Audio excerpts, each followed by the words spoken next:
the fact that there is lies trafficking by Helen Zille.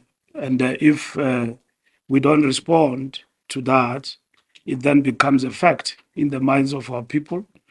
And that is what we actually need to deal with. We respect each other as the two political parties. We respect the DA, and we don't expect the DA to agree with the ANC. We have repeatedly said that the GNU is not a melting pot.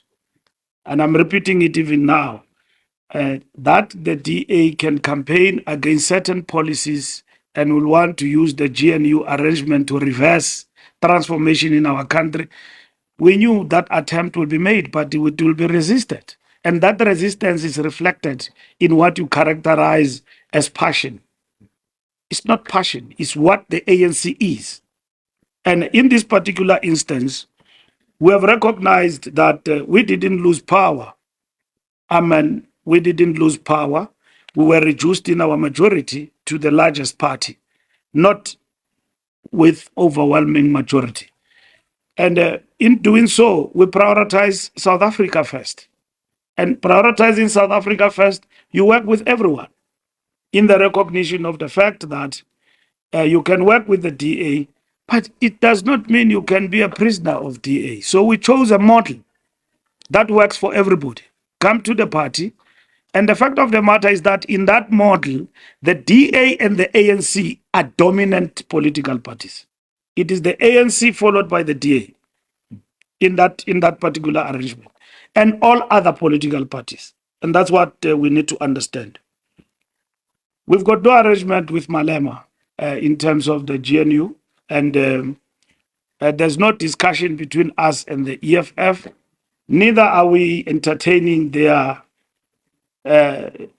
situation as a political party.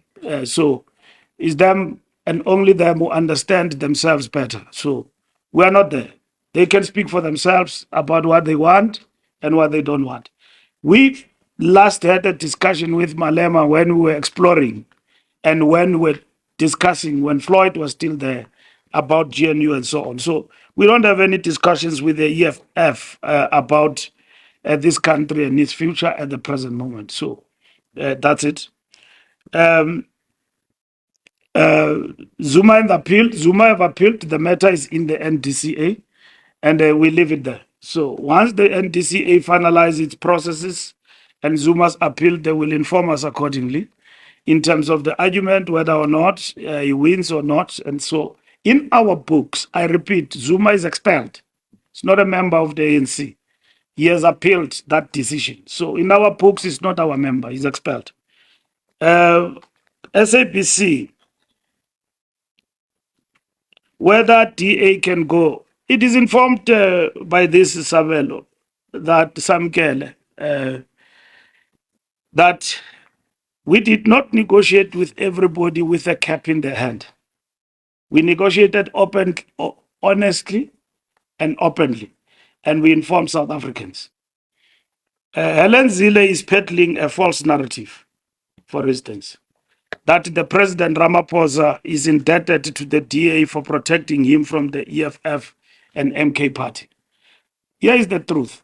When we negotiated with all political parties, in the DA in particular, which we explained to you, the DA said to us there are red lines, one of which is that EFF and MK party is a no-go area.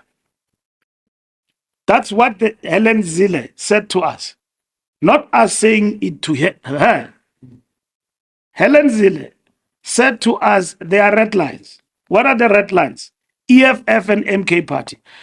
We said if that is your condition, we don't subscribe to that. We'll engage with the MK party and the EFF, including yourselves. EFF, on the other hand, said that the DA is a red line, but we can work with them against you. That's Floyd. He said so. It's a red line, but we can work with them against you. So it was a scarecrow. They forgot that we've got 40%, and that 40% doesn't allow us to be intimidated with things like writing exams and all of that, like it happened in the past.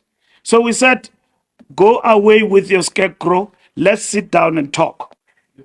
We went to Zille and his delegation and said that to us cannot be a redliner. We will talk to MK, we'll talk to to everybody, and we don't owe it to you. We'll engage. And that is what is important.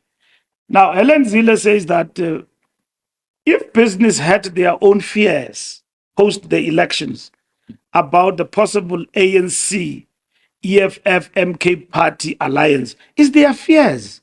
It's got nothing to do with the ANC. The ANC chose the path of a government of national unity. That's got nothing to do with the ANC.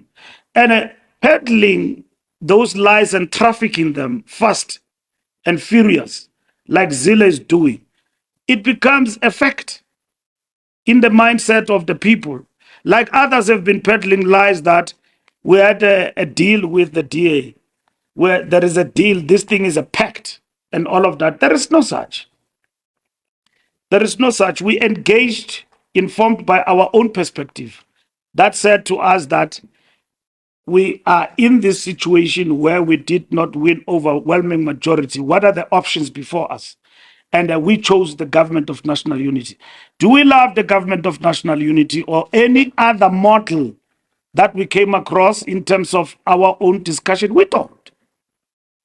Now, for anyone to say, including our friends in the left, represented by Mapaila, that we love GNU, we protect GNU, we defend GNU, it is very much worrisome coming from a person of Mapaila's caliber, because he should understand what is a strategic goal and tactical maneuver.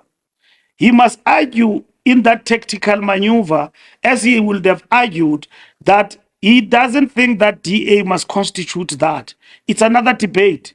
But to argue that a tactical maneuver is equal to a strategic goal, it's very disturbing. It's actually ideological bankruptcy, to say the least. So these distortions have gone on, and in this particular instance, if they are sustained forever and ever, they become a reality on the part of society in general and broadly the young and upcoming cadreship of our party and membership, that the ANC has got a deal that it hatched over the years with the DA. And this question of GNU is not an accident.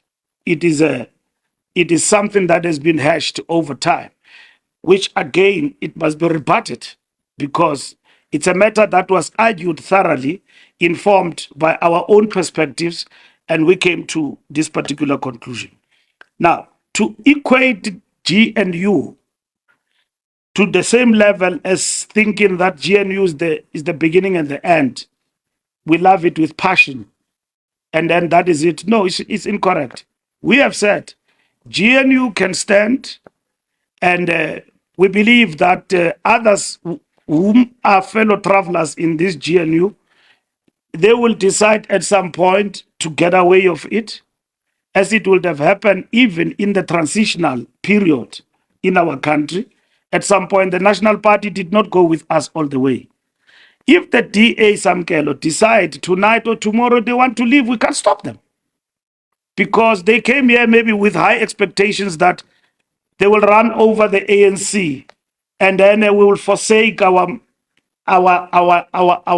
large numbers and basically succumb to everything. It's not possible. It's not possible. And that is why we have developed a clearinghouse for engagement. And that is why we are engaging with political parties where we differ with them on issues. So the question of where it comes from about tonight or tomorrow, it comes from that context, that if the ANC doesn't want to stay in the GNU and all of that, it is up to the ANC to make that decision. It's up to the DA to make that particular decision. It is not the ANC. And then I think uh, again, the question of Helen Zille, she has been at pains trying to project the GNU as an arrangement of expediency between the ANC and the DA. She must advocate for what the DA wanted to achieve. The DA wanted an arrangement between the ANC and them. And then the ANC said, no, let's work with everybody. And that is the issue. That's where we are. So, wanting to prove that otherwise, it is something that we believe is not matured for our democracy, is basically taking us back. We are moving forward now. If the DA, through Helen Zille, decide that they want to opt out of the GNU, it will be their decision. But the GNU will continue to govern this country and work with everybody. And there is stability in the country. There is excellent work that we can see, building on the sixth administration going forward. And that is it. And DA ministers in the GNU have been running their own campaign. We are not worried about that. We are not worried about that. We don't spend sleepless nights. If a minister given a portfolio is doing a marvelous job, South Africans, that's what they want. If ANC ministers are seen in the GNU not delivering, it means the ANC must deal with that as a party. We don't spend sleepless nights chasing ministers in the GNU and about this and that, claiming things and so on and so on. We are interested in a government that works for the people. And we know in that government we are a majority. And we've got no excuse not to deliver for South Africans. With our majority, we must deliver for South Africans. And that is why we must not be perturbed by a DA minister who says, I've done this and that. And you look at it, you realize that, but this thing, we have done it long time ago. But they say today they are doing it. We will not call a press conference and say, no, Macpherson is lying. He has not done this thing. No, history will judge him. What we want is a government that works for the people, and that's what we support as the ANC. We didn't have any secret arrangement with the DA. We had talks about talks, and we engaged. And that's what is important.